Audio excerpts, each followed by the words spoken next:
Again and again when the rock the jam.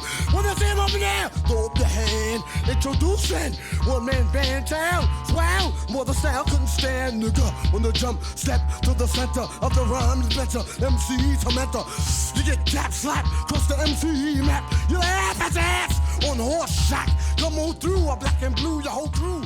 Then I get This guy's real name was Russell Jones. He was a rapper from New York, and he was a member of the Wu-Tang Clan, which was a collective of rappers, about 8 or so, who made albums as a collective and then tended to make solo albums as well in between.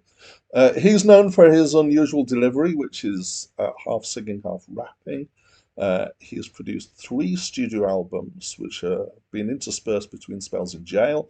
His first was in 1995, and his last came out in 2005 after he had died of an overdose. So this was his first solo album, and he released it in the wake of the first album by the Wu-Tang Clan, which he was a member of, which was called Enter the Wu-Tang (36 Chambers). So there's a link between them in the names. So you need to look at me and realise that I'm a middle-aged white man from England. So rap is not my area of comfort, as you can probably guess. So everything that I say in this review has to be taken through that filter of I'm relatively new to rap. I've done a few rap albums for other reviews, and I'm getting there. I'm starting to get a bit of it, but there are elements of it that are somewhat opaque to me. When I first started listening to this album, I thought it was a spoof. It's really quite stilted and overemphasized. The introduction really sounds like it is some kind of spoof. And I'm still not sure. I have to say, there are times when it seems like it's just pushing itself a little bit too far to be taken seriously. But you could listen to some prog rock and think the same. So I think in some ways I need to give it the benefit of the doubt. The backing is quite simple samples, often just kind of one sample of something very simple being repeated, fairly dirty beats. It's very loose. At times there are tuning issues, which is an interesting thing to have in something that's only kind of one line. So there are internal tuning issues, and the recording isn't, let's say it's not high fidelity.